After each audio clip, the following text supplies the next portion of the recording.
Hello and welcome to Political Thinking, a conversation with, rather than an interrogation of, someone who shapes our political thinking about what has shaped theirs.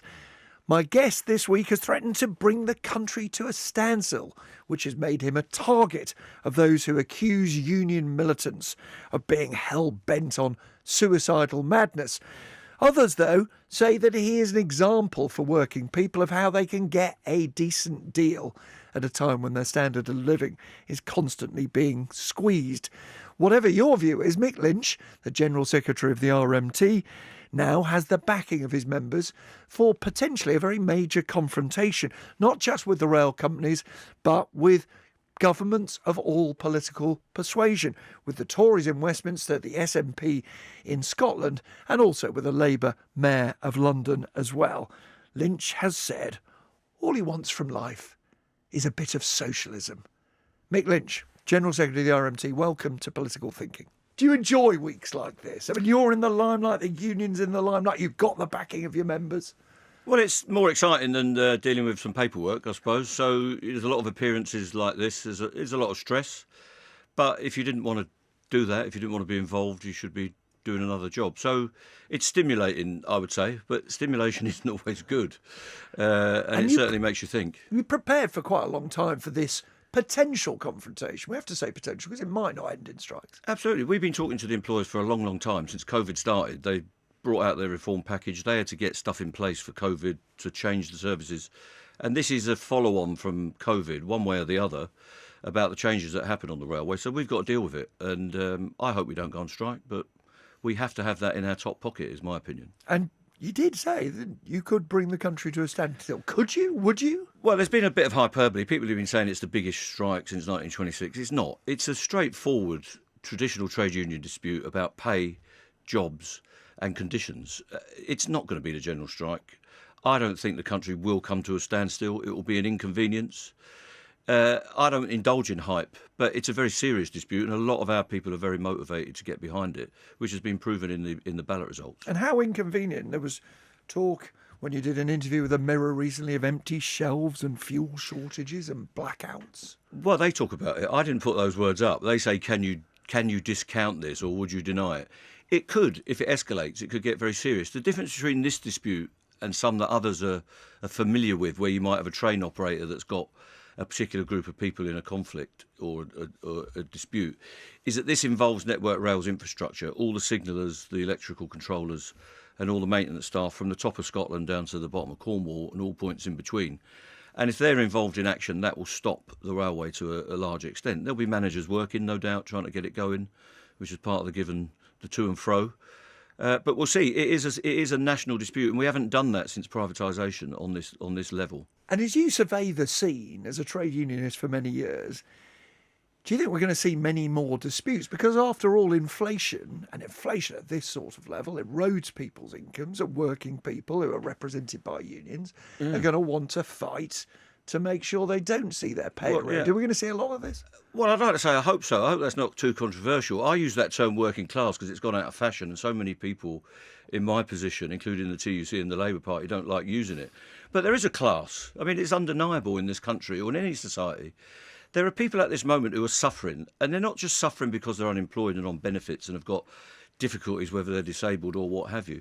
There is a working poor in this country, and the chief source of their problems is outsourcing, I think, subcontracting, vulnerable work and work that's in jeopardy. So there are loads of people in this country who are working full-time, and maybe more than full-time, who can't get a decent set of terms and conditions, can't get a pension, can't get holiday pay, are working on gig economies or forms of it. And I think that's where Labour's lost some of its ground, actually, because they're not reaching out to those people. If you're living in a small town that used to be industrial, used to be heavily unionised, and all the work you can get might be in a care home, working for a second or third party subcontractor, you've got a very, very vulnerable life. The rates are really low and the conditions are really low, and they feel insecure. There's this awful cliche, isn't there, whenever there's an election? People of your and my age, it comes out in every newspaper, in the telly and on the radio every time. We're heading for a winter of discontent, they say. Well, no, we're not heading for winter, we're heading for summer. But do you think with inflation at this level, that's the sort of thing that we've got to prepare for? Well, The union movement has to respond, and so does the Labour Party, the Labour movement, as it used to be called. We have to respond because we can't allow people to just get poorer, and that's what's actually happened. And I view that. Some people might say this is a Marxist analysis. It's not. It's a simple analysis. Working people are getting poorer because their wages aren't keeping up with inflation. They can't find the Labour Party anymore. Some of them can't even find the trade union movement anymore. They actually can't find a trade union, which is a big problem. I want to come to your views about Labour, about the trade unions generally in a second. But I mentioned the winter of discontent. It takes you back. That was your early days as a worker, your early days as a trade unionist back in, the late 70s, 1979 particularly. So I left school in 1978. And I started in a place where there were eight apprentices, and 6 of them came from my school. And my school was about 2 miles away from that factory. And we all did craft apprenticeships. And we all were looking forward to a life as craftsmen, as we were then. It was all men, apart from the canteen ladies. And that was wiped away later, in the 80s, by Thatcherism, because engineering disappeared. People never believed me that there was engineering in London. It was full of engineering. Park Royal, near where I lived, was the biggest engineering establishment in Western Europe. That's in northwest London. And your family were Irish Catholics. Yeah. Your dad worked in a factory, as you did. Yeah, my dad was a proper paddy, as I'm not ashamed of saying. He went down the pub a lot. He was a labourer working on building sites with the original John Murphy, the big contractor. He went in factories because it was easier. He went in the post office because of being a shop steward left him a bit vulnerable. When he joined the post office, came out of his probation, he went on strike for 7 weeks. So he didn't hire. That was Tom Jackson, if you remember him, with the big handlebar moustache. I certainly do. Trade union leader of old. And they lost the dispute. They didn't get what they wanted. But so that was my life. And what that's are your what we were memories used to. of that? Did you learn from that? Stand up for your rights. Even if you lose, did you look at that and think, God, they got that horribly long? Yeah, I mean, my family is from a Republican tradition. They weren't active Republicans, but it's the milieu, I think the posh people call it. So our life was being Roman Catholic. It wasn't a lifestyle choice like it is for many people now. I want to get my kid in that school. Being Roman Catholic was an everyday, permanent experience. All Mass every Sunday, holy days of obligation, confession Saturday night, taking communion Sunday morning, Stations of the Cross, the whole bit. Where I lived, it was Catholic. In Paddington and Kilburn, where we've grown up, I thought everyone was a Catholic. All the Caribbean people near me were Catholics. There were Italian people, there were Polish people. We didn't have very many English people, of course. And you can't believe that with my accent. When I went to school, we had a boy in my class who was an English Catholic, and we used to call him the English boy. Is that right? In central London. And what about trade unionism? So you're an electrician working in a factory. Yeah. In your teens, your late teens. 16. Do you go straight into a union? Did you have a sense that actually your future might be running a union, or at least being a shop steward on the way to that? Well, when I was a kid, trade union general secretaries, Vic Feather and Jack Jones and all those people, these were big people. These were national figures. So I never thought I'd be like that. You had to be in a union. When I joined, a fella came up to me and said, "You're the apprentice electrician. The other 5 or 6 were, whatever they were mechanical fitters. You had to join the union." We made printing presses and we had a printing establishment. We had all the print unions, and when we went to install presses, they would be closed shop printing houses. So if I went to Fleet Street to put some machinery in, your card would be inspected.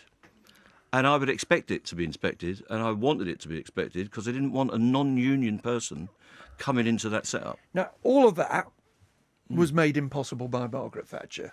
The laws were changed to do away with the closed shop, the obligation to be a member of a union.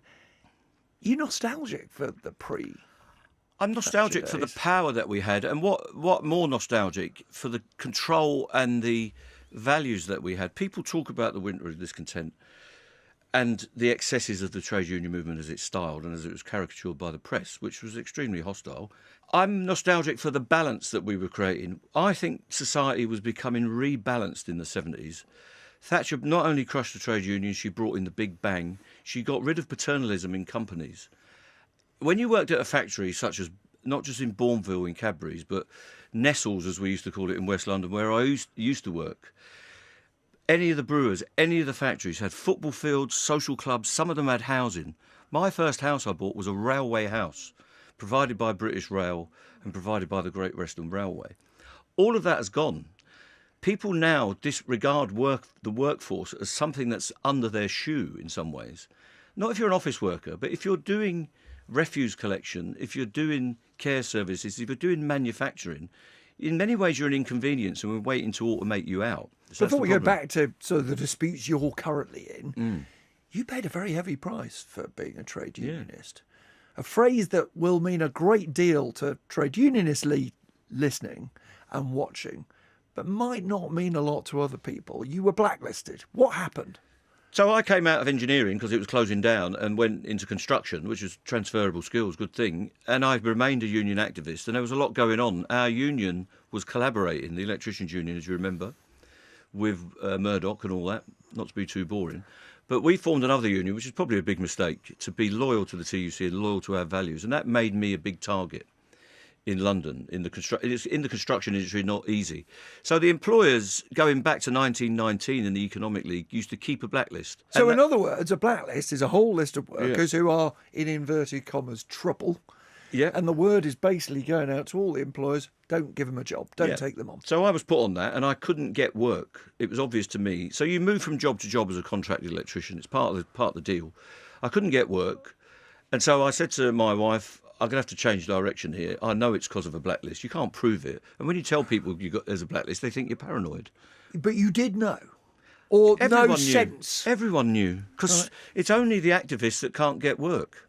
So if you're the shop steward on a big site where you've got some control and you're getting good deals, that you won't get work the next time. You hope that maybe if I take a month out, they'll forget, the heat will go off that, I'll get a job. But it never did. And a group of people that I know, and they tend to be all the people that I know, didn't get work. Now, this was only confirmed in the sense of the blacklist published and I got a letter. Found was what, in 2009? I got a letter from the Information Commissioner's office saying you are basically on a blacklist. And there was a blacklist support group that we formed. I wasn't very active in it, to be fair. There's other people who did far more work than me. We ended up at the High Court. Robert McAlpine, famously of the song McAlpine's Fusiliers, that all the Irish people used to sing, Wimpy, Kia Group, all these big companies had to cough up a load of money. Did you get some money? I got some money. I got £35,000 of compensation. It's the cheques on my wall in my office. Quite a lot of money, 35 grand. Did you treat yourself to something nice? I did something on my house. No, not very much. But it didn't compensate for the amount of wages that were lost. Of course. And many people got very low sums compared to what I got. Now, you will know that your union in particular, and it's going to happen more and more the more you're drawn into a dispute, is portrayed as militant, as extreme. Assertive. That's what you describe it as instead. I'm going to put it to you that there's a little secret going on here, which people might have cottoned on to listening to your interview. When we've spoken to trade unionists and we've spoken to the people in the Labour Party, they say, that Mick Lynch, he's nothing like as left-wing as most of the people he has to deal with on his own executive. I am left-wing, but I'm not affiliated. I don't take orders from particular groups. I'm not in the Labour Party. I am a socialist. And I've got a set of principles based on traditional Labour values. So you don't take orders. That's because there are factions in your union, aren't there? And some of them do. Yeah, some of them take orders from bodies outside my union. I'm not interested in that, and I tell them very directly. You're embarrassed by some of the things that your colleagues in the RMT stand for? That's up to them what they stand for. They get elected the same as I do. People have got a mandate. When they're at the table with me, dealing with trade union matters, they deal with it as trade unionists. Some of them have got things that are quoted from years ago as well, and people move on from some of their previous beliefs. Have they moved on from supporting Vladimir Putin? Because you know the Daily Mail has made a great deal in recent days of the fact Eddie Dempsey, one of your senior assistant general secretary, is, in their words, a Putin apologist who visited the Donbass region and posed for a picture with a pro-Russian separatist commander. Yeah, I think that was 6 or 7 years ago. Eddie Dempsey, I was just with Eddie Dempsey a little while ago, he does not support Putin. He does not support the Russian invasion and aggression against Ukraine. We support Ukraine's self-determination. We support Ukrainian trade unions and Ukrainian people. Really? But Dempsey signed a Stop the War Coalition statement only a week or so ago, I think. The Stop the War Coalition is slightly different, in my opinion. Yeah, but it criticised NATO's, quotes, disdain for Russian concerns. Well, there is a slight disdain. I mean, there are two sides in a war, and some of the stuff that's happened in Ukraine hasn't been very pleasant. Under a different regime than Zelensky, there was a burning down of the trade union hall and many people were killed. Some people have been put in prison in the Ukraine because of their beliefs. That does not counterbalance anything that Putin's done, and Putin's repression is far more severe than anyone that he's opposing at the minute and invading. We're totally opposed to their invasion. The president of the union branded Ukraine a failed state held ransom by neo-Nazis. Well, there are a lot of neo-Nazis in the Ukraine. The Azov battalion is based on neo-Nazi beliefs and anti-Semitism and racism. That can't be avoided. But in my union, I speak for the union officially as the General Secretary. Eddie does as well when I don't do it. He supports the union's position, which is to oppose Putin's aggression and invasion of the Ukraine. Let's talk about the disputes, not in huge detail, that's for a news interview rather than this, but what do you say to people who will say, look, at a time like this, however good the argument you make, you just can't risk adding to the woes of ordinary working people who depend on the train, depend on the tube, for example, to get about and earn their living? I recognise that. I recognise that completely. I live in my community. People use the train. My family uses the train. My son works on the railway. I recognise all that inconvenience, and I don't want it to happen. I know that can sound a bit trite, and I'm bound to say it, but I do believe that. And do they shout at you ever, these friends and do family? have a go at me. Do they say, "Come on, Mick"? People stare at me and think, "Isn't that bloke that's bringing the country to its knees?" as the papers say. I don't want to bring the country to its knees. I don't want our members to be on strike and lose money. I want them to have a contented work-life balance and get on with living their lives as happily and as contentedly as they can. But the timing is because the employers and the government have got a plan to slash thousands of jobs. They don't want to give us a pay rise. Some of our members are into the third year of that. And inflation is rampant, as we all know. Don't want to bang on about that, but we all know that. And the conditions that we enjoy and have negotiated are under threat. And yet, you see people say, well, look, they're not bad paid, a lot of your people. So one of the reasons for that is because everybody else has lost.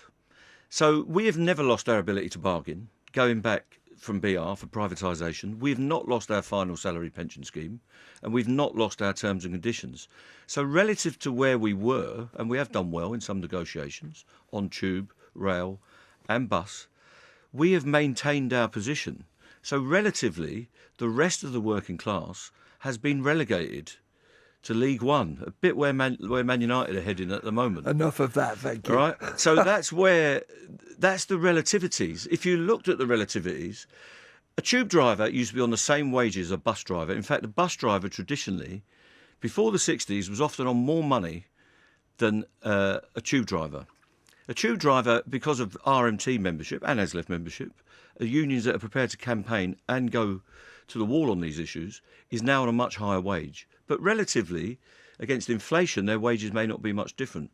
But bus drivers have been subcontracted and relegated right down the league table of wages. This is very interesting, Lynch, because I think what you're saying is, far from apologising for this, the strikes, the disruption and so on, this is something you're proud of, that you can say to your members, you have got higher wages, better terms and conditions, you've got a better pension than lots of other people, precisely because I, on your behalf, am willing to pick a fight. Yeah, you can choose to be in which union you want, even on the railway, right, in life, or not be in a union as a worker. If I said to you, do you want to be in this limp, passive union that's just submitted to the trends of modern economics and modern working life, or do you want to be in this assertive, powerful, high-profile union, which one are you going to choose? You're not going to choose the limp one, are you? The one that's on its way out and has not got any profile in this country. Such as? I'm not going to name one. But you've got one in mind? I wouldn't dare say that. Or you're going to choose to go with the powerful and assertive union. And I think that's where the union movement's got to go. And I tell the TUC, Frances O'Grady and whoever's coming in her place, you've got to get out of your offices and onto the streets and into the working class towns around this country and build it up again as if we were Victorians. What's interesting now, and right at the beginning of this interview, you criticised the TUC, you've basically criticised the Labour Party, you're not affiliated as a union to the Labour Party. If it comes to strikes this year, will they back you? I don't know. I don't think the Labour Party will back us. I don't think Keir Starmer or Wes Streeting and the new breed will go on the telly and say, these workers deserve a pay rise and it should be like this. They will say, warm words, trite words such as "there's got to be a settlement." We encourage both parties to get round the table. What about the deputy leader, Angela Rayner? I'm never not round the table. Well, it's up to Angela what she does. I like Angela. The union used to give her money. Well, we don't give her money. We give her campaigns. We don't give any politician money. We give campaigns money. We give people that identify with what we identify with support, physical, material and financial support. And so is Angela Rayner still an ally of the RMT? She is an ally. I think some of the stuff that she believes in personally is the kind of stuff that I believe in. She's got a very similar background to me. You know, it's that kind of background of coming from a council estate and wanting to lift the whole council estate. That's where I don't like that Blairite language about equality of opportunity. I'll pick individuals out and select them to do well, but they can leave that estate. Well, why can't you stay on the estate and lift the whole estate? And lift all of the people on that estate together, not pick them out, which is the grammar school idea and the academy idea and all that kind of baloney. Have you stayed on the estate? I haven't stayed on the estate, no, because my mother died in our council flat. My mother did. I bought a house because I've always earned a decent wage, along with my wife. And we have a home that we own ourselves, What about the Tories? The Tories are saying that if it comes to this, that they've got a manifesto promise of what they call minimum service levels, a sort of guarantee that the most important things will happen on the rail that need to, like freight, for example. Can they make that happen, or can you stop them? Well, we don't want that to happen. If they bring in legislation to change what you can do, and there are countries that have this, they will take away the right to strike. There's no point in having a strike if it has no effect. I mean, people may not like that, but that is just the simple chemistry of how a dispute works. If in industries where you go on strike and it's just a protest, you stand outside the building for an hour or two and have an extra long lunch break, you're not going to get anything, I'm afraid, which is why all grade unions and all sector unions look after the lower paid and look after the more vulnerable. That's what they want. They want to emasculate us. And if they do that, that is going at the fundamentals of living in a free society. The Tolpuddle martyrs and the Chartists, the suffragists and all of the reformers fought for our rights to get to this position where we can, if our members want it, take this action. It hurts us. It's difficult to be on strike in a community. It's difficult to be a trade union leader organising strikes. But it does bring results. There's a bit of you, I put it to you, that wants to go back to some of the values that you loved and admired, that your parents grew up with, the solidarity, the community. Is that something that you I don't have any wish could come back? I don't have any problem in that. We've got to rebuild it in a modern way because life is different. People don't socialise that way.